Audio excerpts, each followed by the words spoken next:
Twilight was slowly gathering over a small farm in Ohio. On the terrace illuminated by a ceiling lamp, two men were sitting who, despite such a late hour, were talking vividly about something. "Ethan, have you really decided to go to New York?" asked Rupert Martinez. "Of course, grandfather. I can't leave off my parents for the rest of my life," Ethan replied, embarrassed. "And I have already taken care of it. I called my friend. Well, he has a repair shop in New York. He says he will hire you," Mr. Martinez said, noticing how the guy's eyes lit up. "Thank you very much, Grandpa," Ethan exclaimed happily. Enjoy, the guy immediately began to put things in a bag, and Rupert Martinez, trying not to let anyone see his sadness, sat down in an armchair by the fireplace and thought. He didn't want his grandson to leave. After all, Mr. Martinez had to raise Ethan almost alone, because the boy's parents died in a car accident.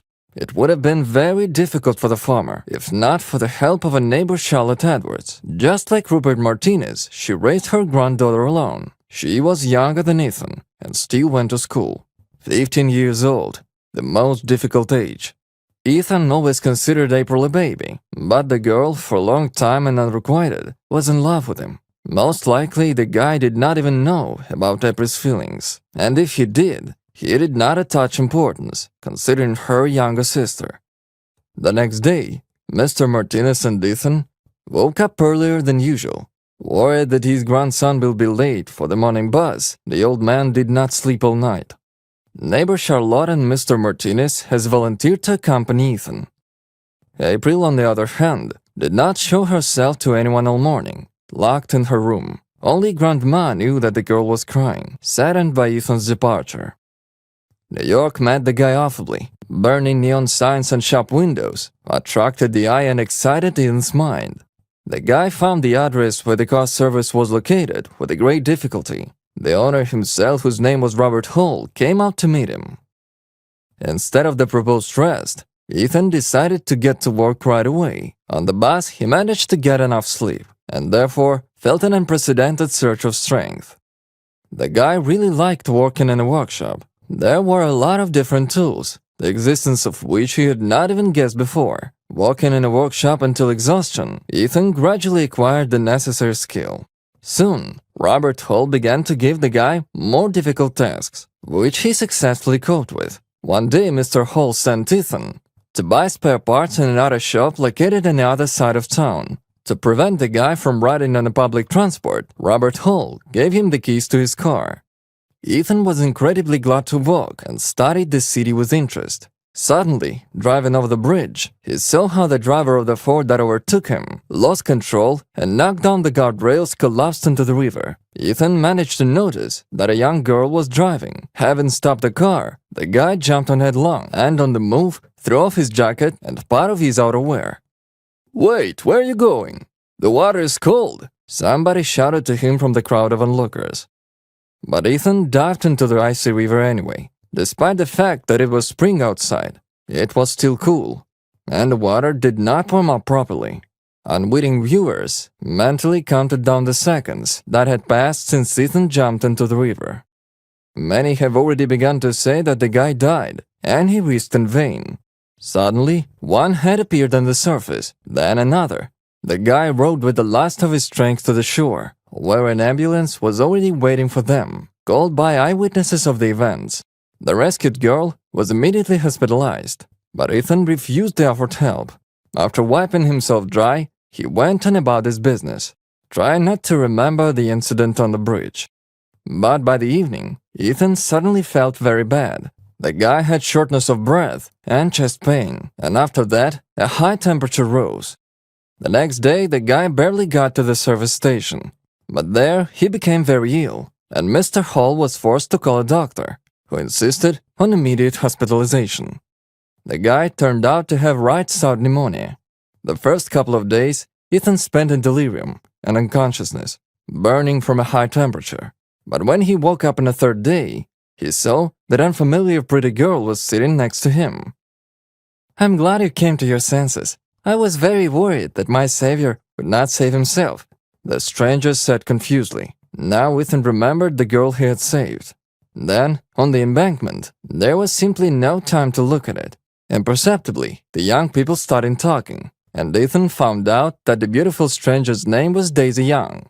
As it turned out, the girl was from a wealthy family, and her father fully paid for the entire course of Ethan's treatment, including subsequent rehabilitation therapy. Daisy now visited Ethan almost daily, bringing him fruits, juices, and treats. Not used to female attention, the guy felt that he was irresistibly attracted to Daisy. Perhaps it was love at first sight, but it was still impossible to say for sure. Daisy, of course, liked the handsome brown-eyed brunette, but by nature, the girl did not particularly strive for a serious relationship. Anyway, at the time of Ethan's discharge from the hospital, she met him with her father, who shook the guy's hand and thanked him for saving his daughter.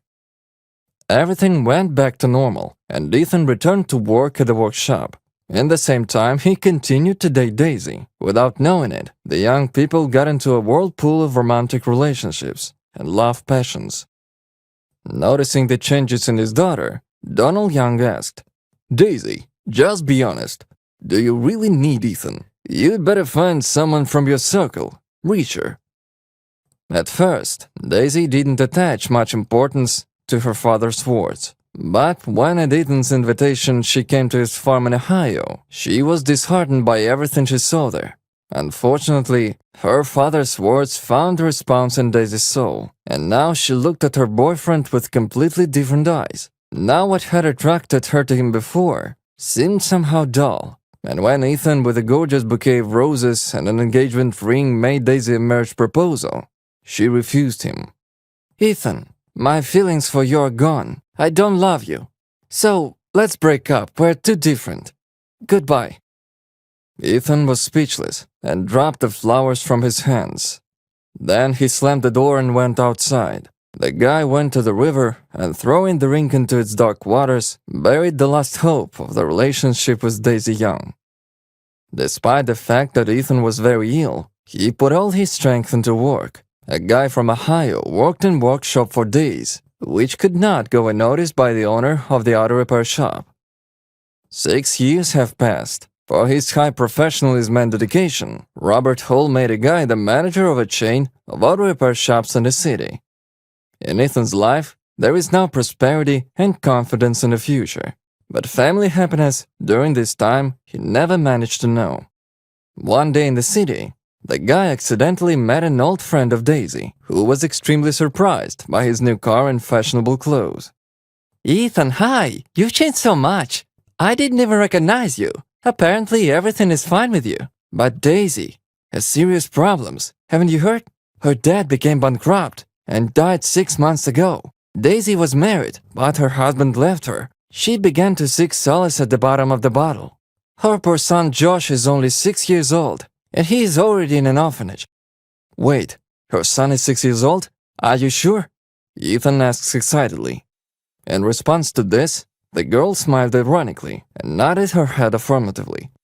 Without delaying matters, the guy went straight to the director of the orphanage. Ethan, with a sixth sense, understood that Josh was most likely his own son. After all, 6 years ago, he and Daisy had a stormy affair. As soon as Ethan looked at the boy, he immediately realized that this was his son. He had the same brown eyes as him, and in general the boy was a replica of himself as a child. After finding out what documents are required for adoption, Ethan offered to conduct a test to confirm paternity. The leadership of the orphanage made concessions and almost immediately agreed with the option proposed by Ethan. The test results had to wait about a week. During this time, Ethan found Daisy in one of the roadside motels. For Ethan, the test results did not affect his attitude towards Josh, as he had guessed. The boy was 99.9% likely to be his son.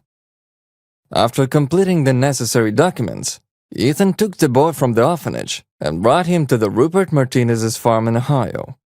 April's neighbor, who by this time had turned into a real beauty, was imbued with a particularly affectionate feeling for the boy. Meeting her eyes, Ethan looked away in embarrassment and blushed. He couldn't help but notice how April had blossomed during this time. But if his thoughts hadn't been on Daisy, he would certainly have paid her proper attention. By the time the former bride had just completed a rehabilitation course and got rid of her addiction to alcohol, Ethan, hoping to start the relationship anew, decided to give Daisy another chance. But after living with her for about 2 weeks, the guy suddenly felt that in his heart, in fact, he has no feelings towards Daisy. It probably happens that way, and feelings are most likely burned out, turning into ashes. Like a true gentleman, Ethan secured his house in New York for Daisy, and he left for his home-like farm. For the first time in recent years, the guy knew exactly what he needed in life. Stopping by a flower shop on the way, he bought a huge bouquet of roses. Then, with joyful enthusiasm, Ethan went into the jewelry store, leaving it with a small box in his hands. When he saw April meeting him on the doorstep, he handed her flowers and, holding an engagement ring in his hand, made a marriage proposal. Ethan found out the answer at the same moment. Looking into the beautiful sky blue eyes of the girl, they shone with happiness, and themselves said yes. Mutual tears and strong hugs caused tears not only from Robert Martinez, but even from little Josh. The boy fell in love with April, who was kind and affectionate to him, surrounding him with maternal care and concern. And Rupert Martinez, who in his old age found a great-grandson and long-awaited family happiness, has now completely forgotten about sorrows. The old man, smiling sweetly, hurries to rejoice every day, especially when cheerful children's laughter is heard in his house.